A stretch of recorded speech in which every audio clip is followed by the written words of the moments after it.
Well, following the announcement that Trade and Industry is seeking Cabinet's permission to pass the Liquor Amendment Bill, experts have expressed some concerns about a number of provisions in the bill. That includes a provision that holds suppliers of alcoholic brands liable for damage caused by a drunk individual. Jacobsberg, who's partner at the law firm Hogan Lovells, joins us now to unpack some of that.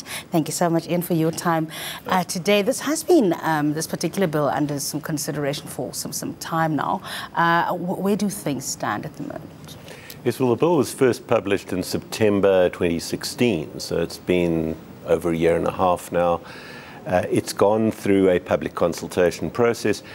It's now before Cabinet. Whether it will, how long it'll take till it actually becomes law, we're still not sure.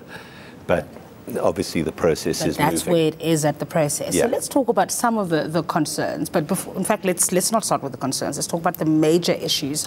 Why were these amendments necessary? What do you think the rationale was for this particular bill? There were a number of imperatives, and together with the bill, there was a national liquor policy document that was published pretty much the same time as the bill was published, which set out the priorities. And some of them are health and social welfare related, such as underage drinking. Others were more policy related, such as issues of transformation and access to the industry for people who were previously not given such easy access to the industry. When you look at the response to this particular bill and you try and compare it to what happened when the tobacco bill was introduced a few years ago, are there any parallels? Well, there are parallels, again, because of the policy imperatives behind it. Yeah. The Minister of Health in particular identified some social issues that arose from, and health issues that had arisen both in connection with alcohol and in connection with tobacco use. And I think similarly you've also had the tax on sugary beverages and similar type of, it's all part of the Health Minister's program, I think, to upgrade primary health care.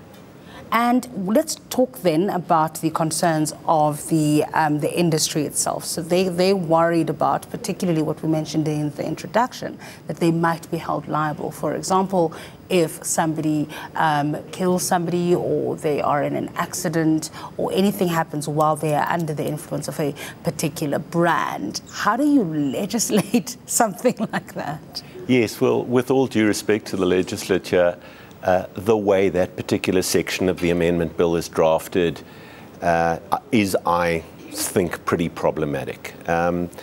It's got, firstly, they do want to hold the manufacturer as well as the retailer and the supplier liable. Now, for a manufacturer, I think that is pretty frightening, because once the product is out there, the manufacturer doesn't have a lot of control as to where it ends up. And the other concern I have with it is that the damage that they're trying to prevent relates only to the sale of alcohol by unlicensed retailers.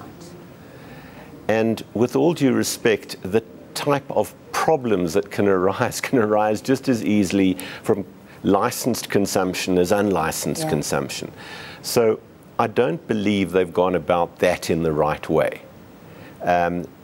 If it's because it's not quite clear whether what they're trying to curb is unlicensed sales or abuse of alcohol.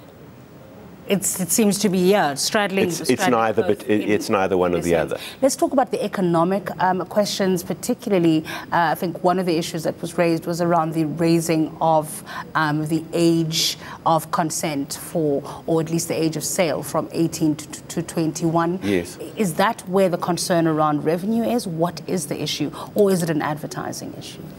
Well, I think there again, that issue is a social issue. There's a concern with underage or irresponsible drinking, and they've identified that if they raise the age, they believe there will be less irresponsible drinking because there will be less drinking by younger people. Whether that is correct from a social point of view, I don't know. I mean, they've raised it from 18 to 21, and I guess, like everything, it varies from person to person. Yeah, and I suppose it's also going to be an enforcement issue, won't it? We sit right now with unlicensed institutions when there is legislation against that as well. Yes, it will be an enforcement issue. They've found the tobacco legislation very difficult to enforce. I don't know whether there's going to be similar difficulty in enforcing the new liquor legislation. All right, we'll leave it there. Thanks for your time. Today, Ian Jacobsberg is partner at Hogan Lovells.